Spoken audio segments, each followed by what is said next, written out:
Assalamu alaikum and welcome to Perspective. We saw General Shamshed Mirza speak at the Shangri La Dialogue, and of course, he highlighted South Asia's escalating strategic environment. It's also, of course, warning of an uncontrolled escalation. We'll be talking about his comments, his speech today, and how it highlighted the kind of environment that we have in the region at this time, the potential for escalation, and the reason for why there needs to be caution and responsibility.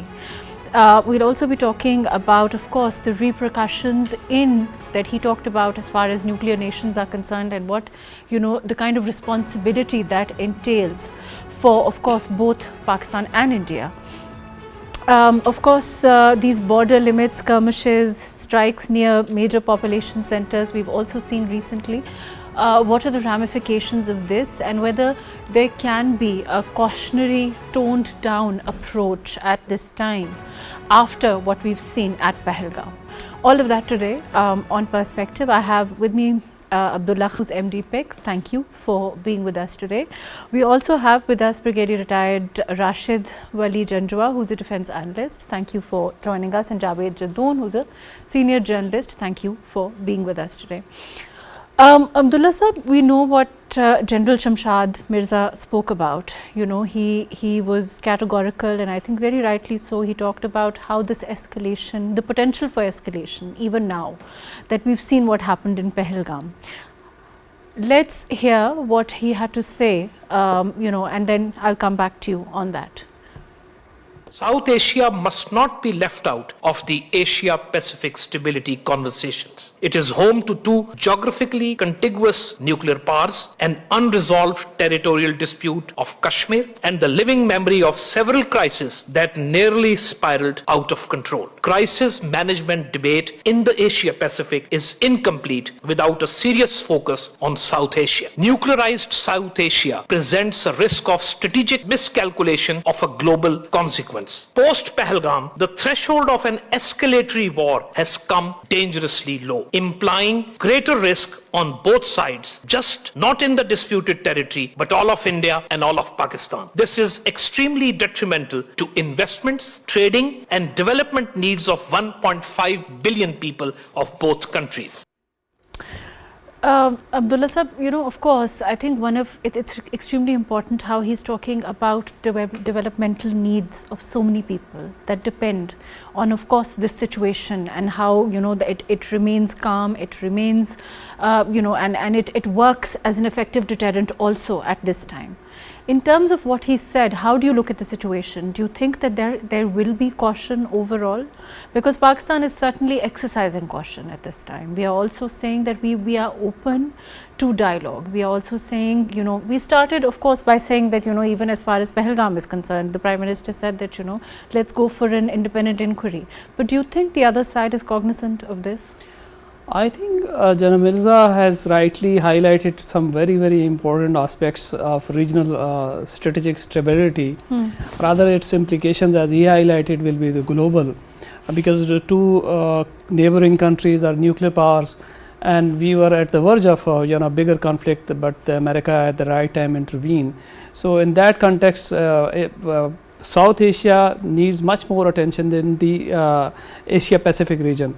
So what happened recently, it is an eye opener for the world, because Pakistan has been saying for the last so many decades that Kashmir is a nuclear flashpoint, but nobody was listening.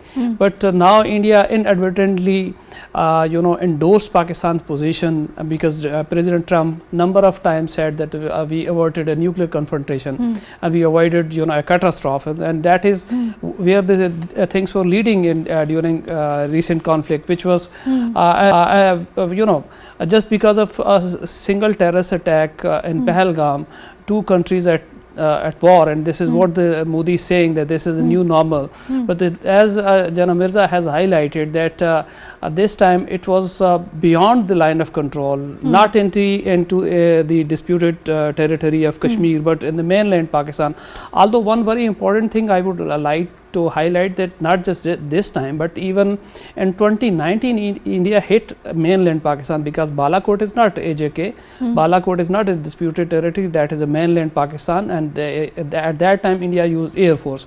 But this time the escalation had a further step where India not used its Air Force on the civilian targets, main inside different locations in Punjab, but later on they also used their BrahMos and drones and other to hit different locations in Pakistan. First they hit our civilian targets, and then they went for the air bases, and subsequently Pakistan retaliated and hit their 24 plus military locations, not only in disputed territory but inside India as well. So these are the things which are now, you know, neither we nor they mobilize their ground forces. The battle was in the airspace, and there was cyber, what Pakistan did, you know, in response. But the things which the world needs to know is that, and must be understood, that this is the very urgent thing which the world needs to one last thing which he said about the conflict management and conflict resolution. You know, it was sort of conflict management when Trump intervened. I want to talk about that. Let me come back to you on that. I think that's very important. Brigadier Saab, can you hear me? Yes, I can hear you.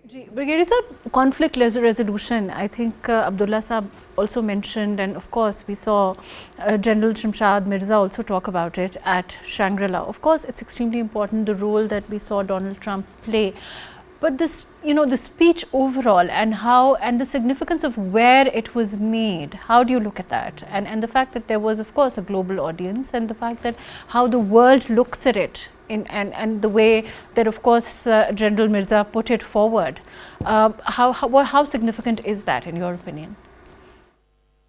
You see, this Shangri La Dialogue is an annual security conference, much like the Munich Security Conference, where the official high-ranking people come and they cogitate over security issues. This time around, Pete Hegseth, the Secretary of Defense, US, is there, but the Chinese counterpart has not been sent, and they have downgraded their presence there. Rest of all, you know, the membership, you can see the Chief of Defense Staff of India and our counterpart, Chief of Joint Chiefs of Staff, General Sahir Mirza. So his statement was a long-held, consistent viewpoint of Pakistan, which Pakistan holds, that the nuclear stability, the deterrence stability should never be compromised, because if an act of cross-border attack occurs, then it would be tantamount to, you know, disturbing the whole stability of the deterrence. And this is what happened during these 4 days in May. And Pakistan reacted to restore that deterrence stability, and it succeeded in inflicting heavy losses on India in the bargain, which India is now smarting, and it's quite hard put convincing the world what happened.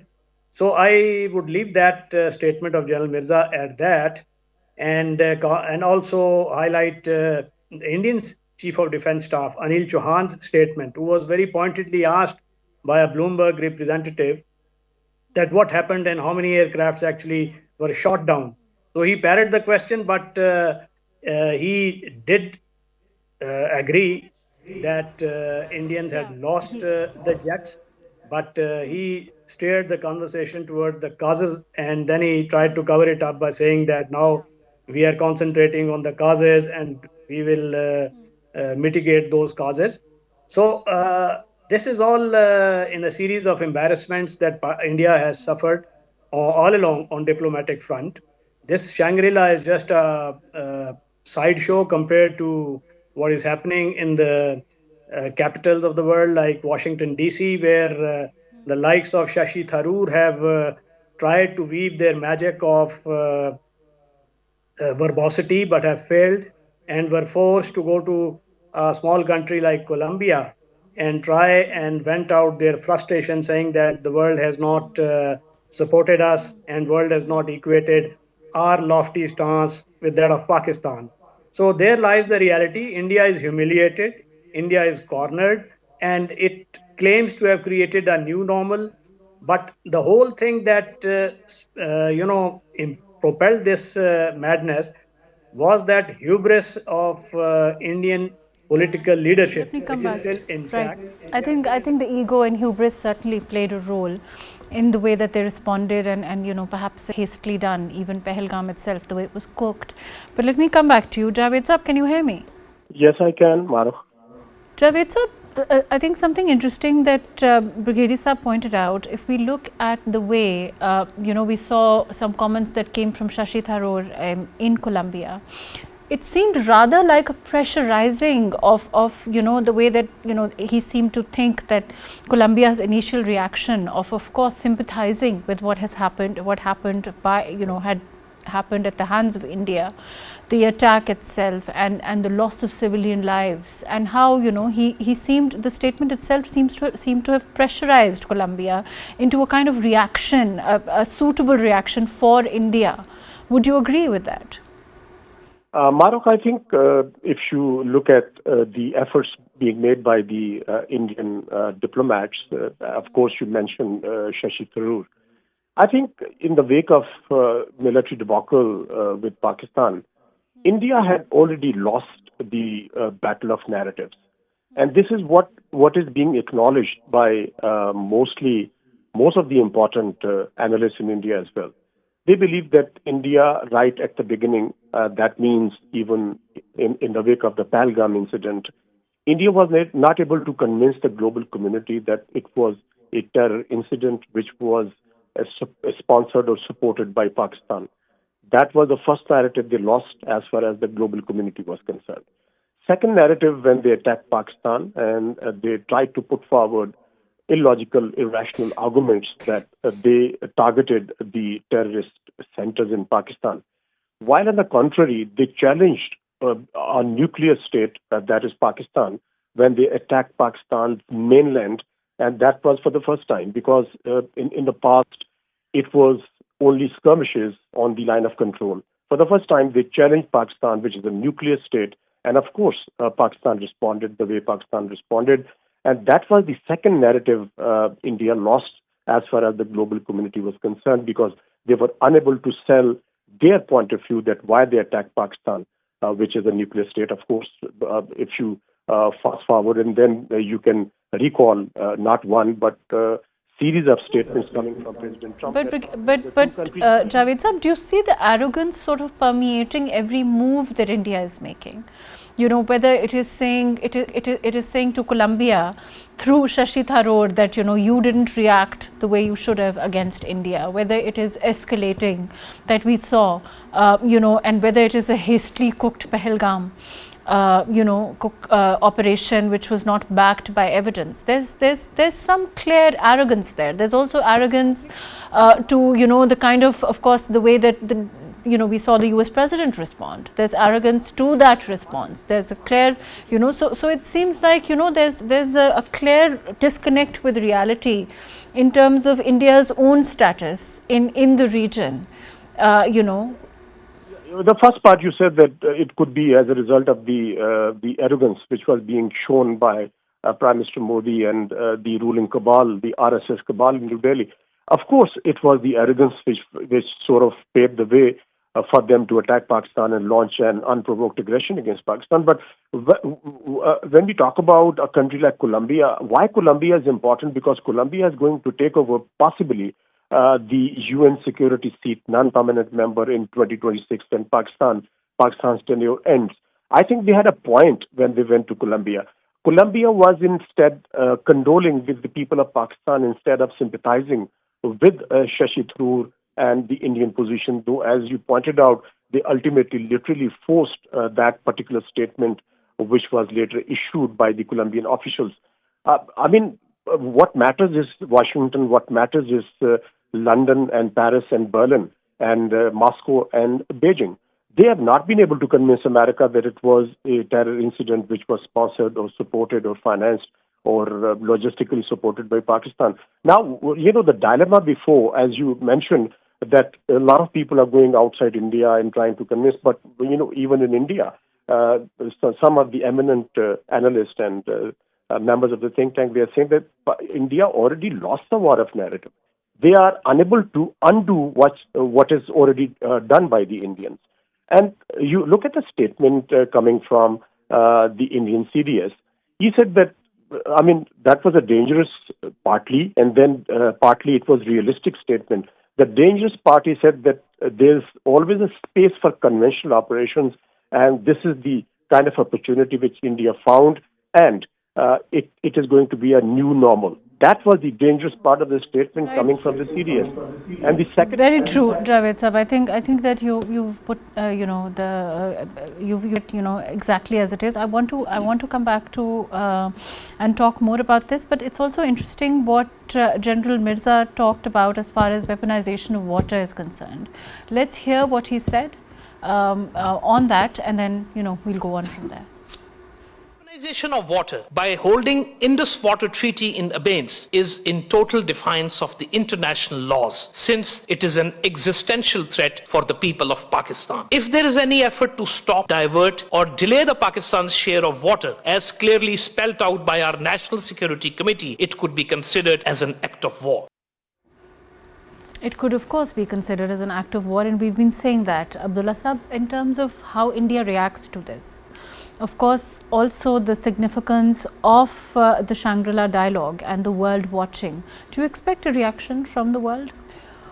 First, let me say one thing about the Indian CDS. He admitted publicly that India grounded its Air Force for 2 full days, and that was a shame for an Air Force. So that is what Brigadier Sahab has highlighted. So I thought that I should add. Pakistan is very consistent in its position about the IWT from the the first briefing our foreign minister and deputy prime minister along with other minister had given, and since then Pakistan has been saying that it is an act of war, but Pakistan is waiting for the international community to intervene, because World Bank is guarantor to this IWT, and we hope that they will take a note of it. And President Trump also said that both the country needs to talk, and we are actually hoping that these guarantor who actually intervened and brought this ceasefire, and in that guarantee there was an option for talks. So that was mentioned by President Trump, that was mentioned, that was communicated to Pakistan, that yes, India will talk on Kashmir and water. So India has to talk, and that was indirectly admitted by Prime Minister Modi as well, when he said that we will talk on water, but the blood and water he mixed things, and we will talk on Kashmir, but about the AJK we said we are talking about whole Kashmir, because the people of Kashmir are waiting for the implementation of UN Security Council resolutions. So we are not talking about just the Indian occupied Kashmir, we are talking about the whole Kashmir. So he has to talk. So international guarantors who provided this guarantee when they stop Pakistan from further beating India, they will have to step in, because India is again and again saying that Operation Sindoor is not over, and they are threatening us. Yes, exactly. They are saying that this is a lull. They are saying that it's not over, and that the reaction to what Donald Trump has also said as far as India is concerned. Do you see it as a sane reaction? Do you see it as a balanced reaction? By a nation to of course a world power like the US, and the president of the US saying this? I think the way India conducted itself throughout this episode of conflict with Pakistan after Pahalgam, I never saw anything balanced in India. Their narrative, their approach, going to war with Pakistan, everything they lost. And their reaction to the Americans, they should have been thankful to the Americans that they actually helped them, because the way we beat their system, hijacking their, hacking their entire grid system 70%, that was a very big thing, because they could not land their aircraft on their runways because there was no light there, and they were totally destroyed. If their God forbid, if it could have escalated, they would have been further beaten by Pakistan, because the way Pakistan indigenous equipment, indigenous system, the way Pakistan beat them, that is unprecedented. So they should thankful, but the way, as you had highlighted earlier, this is the arrogance, because they actually thought of themselves without any logic, without any evidence to support their claim that they are a growing superpower. They are nothing, because they are all alone in their backyard in South Asia. They are all alone globally. So just one country, Israel, supported them, while many countries were actively siding with us. And at the global level, people accepted our narrative, which we said that there should be an inquiry. So India is nowhere in the at any stage, but that arrogance which was injected to their population by a madman, and through the Godi media, that is what is reflecting, and that is what the questions Indian opposition is now raising. Rahul Gandhi and others, and their Subramaniam Swamy himself, the senior BJP leader, he said that Pakistan shot down 5 fighter jets. From where So how are they going to negate all these voices? They are just trying to suppress the voices. Exactly. Or their chief of defense. It doesn't seem like they're able to negate it at this time. Let me go to Brigadier Saeed. We know that as far as this abeyance is concerned, it may not matter, but if they refuse to share the telemetry data with us, they can create a flood-like situation. And if we are cornered in this kind of a situation, what options do we have at our disposal within the realms of international law? You see, we must understand what is happening. India, we have analyzed this thing in quite some detail earlier also, that Indian aim was to embroil Pakistan in a conventional conflict, and under whose smoke screen walk out of Indus Water Treaty, then compel Pakistan from a position of weakness to approach the international mediation and go to the negotiating table from a position of weakness. They abysmally failed in that attempt because of very strong, potent, conventional response of Pakistan, both in kinetic domain as well as the diplomatic domain. Having failed in that attempt, now they are trying to ratchet up the tensions, redouble their efforts to, start destabilizing Pakistan in covert domain, and to choke Pakistan's agriculture through control of the river waters. And what they can control is the eastern rivers, which we are entitled to according to Indus Water Treaty, especially Chenab, because as of today, the cubic wise flow is 0 at Hadmarala, and it was 96,000 cubics few days ago. As per the WAPDA data, it plummeted down to 44,000 cubics a couple of days ago. And on Saturday, the flow was recorded at almost 0. They cannot indefinitely stop this flow, but they can change the timings. They can withhold the telemetry data. And this is precise what Pakistan should insist, because they have telemetry data installed as lower riparians with China over the waters of Brahmaputra. So Pakistan is also entitled to the same. Now, coming over to this response as to how they'll go about negotiating with Pakistan, whether they'll come back to Indus Water Treaty. Frankly speaking, I do not have much faith in World Bank, because one thing we need to understand, that World Bank is not the guarantor as per the Indus Water Treaty articles. It is just a facilitator, and it has two roles. One is to administer the Indus Water Dispute Resolution as per IWT, and second is to administer the routine development of the projects.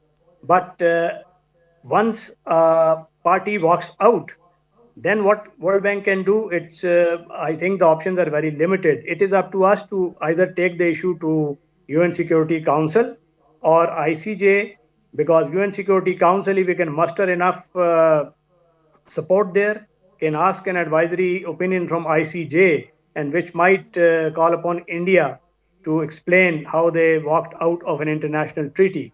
Now, the response of India is atavistic, visceral, and nihilistic, because it is grounded in their Muslim hatred, and they are still in electoral mode. Modi will spare no effort as long as the Bihar election is there, and you never know that the elections are in September, October, and he resorts to another adventurism before that to muster whatever he is losing on the electoral front. So, IWT forcing India back through our legal attempts, and we should use all international law option, our advocacy, using the best legal minds in the country, plus the best engineering minds, both should mull over the options how to take India in international forums. And as I said, that Security Council is the first fora, ICJ is second, and obviously we should take up a case with World Bank also that it should Sure, the world is working on intervene. these issues, like you said, as far as the options are concerned. But of course, we must do them also because, this is a madman who, like you said, for his own nefarious designs will do whatever, however he sees. And, for whatever short-term gain. He's propelled the country and made them, lose face, of course, and really gotten them a sound beating at Pakistan's hands. Let me come back to you on that. Javed sir, Dr. Gao in his statement with regard to the water terrorism, and he said that what India is saying it can do to Pakistan, then China can certainly do to India. Yeah. That scenario, do you see it? Of course, how in terms of it unfolding, do you think that India realizes that with a country like China, that is openly saying that they have Pakistan's back? They really, do you think it's going to be an effective deterrent overall for the kind of water terrorism that they can essentially, unleash? Mahrukh, I don't think that there's any kind of rationality in New Delhi or any pragmatism. And if you believe that Prime Minister Modi is going to change his policy towards Pakistan vis-a-vis trying to cause some pain for us, vis-a-vis the holding in abeyance the Indus Waters Treaty. Why he's not going to do that? Because the humiliation and the military debacle, Prime Minister Modi is left with no other option, no choice except to inflict some kind of a pain for Pakistan by diverting some water. They can't stop it, not at all. It will take them up in the next 15 to 20 years to build or construct any dams. What they can do is they can withhold the data which you were talking about, which could cause flooding in Pakistan come monsoon. That would be a kind of a cause of concern for Pakistan. Your question earlier was, what can Pakistan do? Pakistan, I think, needs diplomatic blitzkrieg as far as this particular issue is concerned. You rightly pointed out that India has opened the floodgates for several other countries. For example, China. Now, China can stop the waters of the Brahmaputra on the same premise, being the upper riparian and India being the lower riparian. Same is the case with Pakistan. It won't be confined to China only. It can open the floodgates globally as well, because when we talk about the international treaties, if countries at whim start getting out of international treaties, then I think the whole international system is going to collapse. Because it is not just one treaty which was brokered by the World Bank. It is not a bilateral treaty. Of course it is, but it was done under the auspices of the World Bank. So is the case with so many other water treaties in the world, and other countries start taking this precedent and they start abrogating, then I think the system is going to collapse. The second option Pakistan is left with. Let me comment on one thing. India will never indulge in the second misadventure against Pakistan, not before 3 to 5 years. They are looking for a fifth generation fighter plane. They don't have it. They wanted to have Rafales. When they had Rafales, once again, they were met with humiliation. Now the Indian media, the Indian think tanks and Indian policymakers are talking about acquiring the sixth generation fighter plane. Teja is not taking off.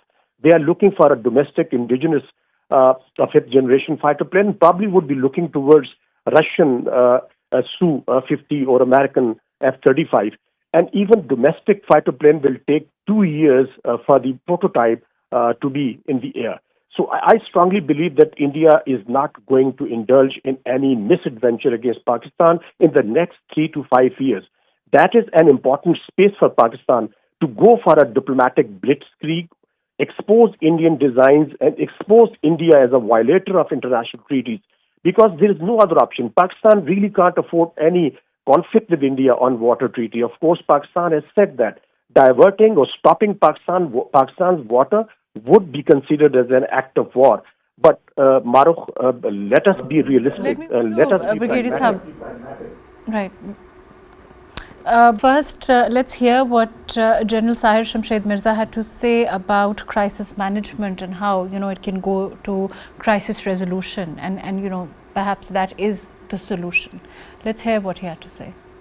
Pakistan desires a peaceful coexistence with India based on mutual respect, sovereign equality, and most importantly, dignity and honor. We need to re-energize and strengthen existing bilateral, regional, and multilateral frameworks. It has become imperative to move beyond conflict management towards conflict resolution. This will ensure sustainable peace and an assured crisis management. For an enduring peace in South Asia, an early resolution of Kashmir in line with the UN Security Council resolutions and as per the aspirations of people is essential. Right. Brigadier Sahab, you heard what General Shamshed Mirza, he talked about, of course, crisis management to crisis resolution. Also, do you think that India, again, is cognizant that we have to move towards this as two nations, nuclear nations, neighbors, and whether, of course, Modi as a madman, whatever his designs may be, if we look at the statements that have come in, for example, of their CDS, on downing the planes, of course, Supranamia also. And there is a general cognizance, there is a general, it seems, acknowledgement of what happened in terms of the planes that were downed, and the fact that he also talked about what can India learn from it. Do you think that what Javed Sahab is saying, that they probably don't realize they can't go for a misadventure at least for 3 to 5 years? How do you look at that? No, I don't think so. I don't agree with that, because Indians, when two protagonists in a conflict equation, they enter into a conflict and both are nuclear powers, and both walk out of that conflict with a different set of interpretations, the portents are rife with instability and future lapse into conflict. India has drawn entirely different conclusions. Pakistan has drawn a different conclusions. I'm not debating what is the merit of those conclusions. Indian understanding is rooted in their political ideology, and that is they have to resort to compellence strategy to force Pakistan, and that emanates from a Muslim, a visceral antipathy towards Muslims, and they're still ratcheting up that tensions. They create a kind of expectancy in the electorate, the BJP hardliners, and that electorate compels the change in policies. So that's a vicious circle that is continuing. And 3 to 5 years, well, I just cannot predict. But to me, the kind of humiliation BJP is going through, the kind of hit the electoral prospects of Modi. You're saying that it might prompt a rather hasty reaction from them. It might prompt. We should not. We should look beyond the platforms and the hardware, because this 4 days of conflict showcased only few platforms. The whole panoply of Pakistan's missiles, air, and mechanized components response was not at all showcased, and neither in case of India. It was just loitering munitions, cruise missiles, air attacks.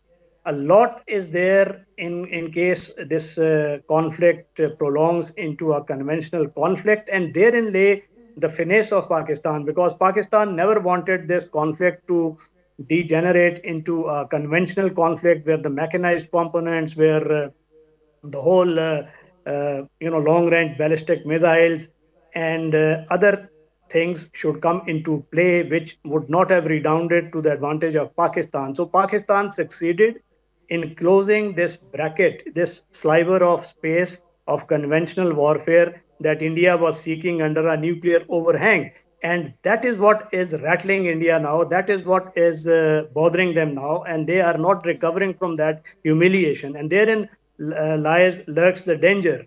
And they would like to play with the Indus Water Treaty. They would like to play with the river flow. They would like to resort to Disposal. covert warfare. Fair enough. I think that's interesting. The way, your take on this is interesting. I'm going to go to Javed Sahab. I'll come back to you then, Abdullah Sahab. Javed Sahab, it's interesting what Brigadier Sahab says. Of course, he's saying that, the way their defeat and the fact that, there's a general, it seems also, a kind of discord seems to be emanating from the kind of statements that are coming in from, for example, the army and their army. And if you look at, again the CDS or we look at, statement by Supranamia also, overall, there seems to be the lessons that can be learned. So if Modi is talking with false bravado or adventurism if he wants, on the other hand, the army seems more cautionary. Do you think that the two are actually sort of displaying the difference of opinion within India also? Yes, extremely important point you made, Mahrukh. There's a widening gap between the military leadership and the civilian leadership in New Delhi. Why General Chaudhary made it a point to admit the shooting down of the Indian fighter planes in Singapore, not in India. This is being questioned by the Indian media and the Indian analysts as well. I think there's a very growing divide between the BJP leadership and the military leadership. Look what he said. Let me quote what CDS Chaudhary said. He said that the people in uniform are the most rational people. And in this conflict between India and Pakistan, the military leadership of the both countries exercised and displayed rationality. This is an extremely important statement. Second statement, I would like to respond to what was said that maybe India can go for misadventure. The Air Force was grounded for 2 days. This is what was admitted by General Chaudhary. The Air Force was not able to take off the ground because of the fear Pakistan would shoot them down. Why they did that? Because it was Pakistani Air Force outmatched them. And quoting the Stimson Center report, it was the biggest air battle fought in 21st century. It was not a small skirmish. It was a huge battle between the two nuclear-armed states. What kind of weapons were not used? The two countries used the fighter planes, the drones, cyber warfare, and missiles as well. Even India used nuclear-capable BrahMos. What are we expecting to be used in a conflict like this? Beyond that, the only thing which the two countries did not use were the unconventional weapons.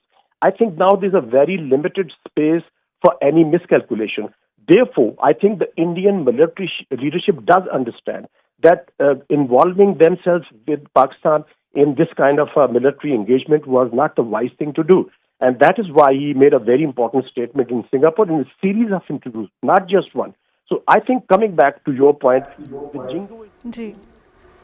Right, fair enough. Thank you, Javed Sahab. I have limited time. I'm going to go to Abdullah Khan Sahab. Abdullah Sahab, if in this environment where there seems to be this discord and a growing realization, which Javed Sahab also said, there's a growing realization that perhaps it's the military leadership in India at this time that perhaps is cognizant of where Modi is propelling India. Do you think it's the beginning of perhaps more questions being raised on the way that things are being run and the way that he seems to be steering the country towards mad behavior? I agree with Javed Sahab, and I also realized this Indian military leadership said things which they could say in India, but instead the CDS selected Singapore to say these things. Perhaps they have realized that BJP is pushing them for their own political agenda, not for the military. We have seen the Indian Air Force was not trained because they have pilot crisis. Their pilots were not well trained, and there are many things they need to do. But suddenly their political leadership orchestrated this false flag operation in Pahalgam, then pushed their military for a war. And if you see the Indian the statement of Indian female military spokeswoman early in the morning of 10th May, she said that we don't want to escalate. If Pakistan doesn't want to escalate. So that was a submission at that time. So I also I agree that Indian military leadership, at least at this moment, realizes that this is not time to go for the war, and they understand what they have lost and what they can lose. So for them it is the reputation of Indian military, while the BJP is playing at their cost and their reputation cost for their political gain. So I think this is very, very dangerous for them. One thing is that Pakistan has the right to destroy all the infrastructure which stops Pakistan's border, and if India walks away from IWT, then the 3 other rivers, because then the international law will apply. If we are the lower riparian, so we will automatically have the right on the rest of the 3 waters as rivers as well. Then we can also automatically have the right to destroy all the infrastructure India raised to divert the water of Sutlej, Beas and Ravi. So we will be, even in that case, we will be at the advantage. So we do have options. Yes, we have much bigger options than India. Thank you so much for being with us. Abdullah Sahab, unfortunately that's all the time that we have. Thank you for joining us. Brigadier Retired Rashid Janjua, thank you for being with us today. Javed Jadoon Sahab, thank you for joining us today. It's extremely interesting when we look at the statements by the CDS and the fact that, like it was pointed out by Abdullah Sahab also, that these statements, these cautionary statements, this admittance of losing these planes also came on the outskirts of the Shangri La Dialogue in front of the international media. So it seems that overall the environment in India is not conducive to this kind of an admittance. It seems that Modi's India, being run by a madman like Modi, it seems, does not allow for a voice of discord, does not allow for a voice of reason, and that is something should be of cause of concern for the world at this time. Because of course the way that these statements were made, they were not made on Indian soil.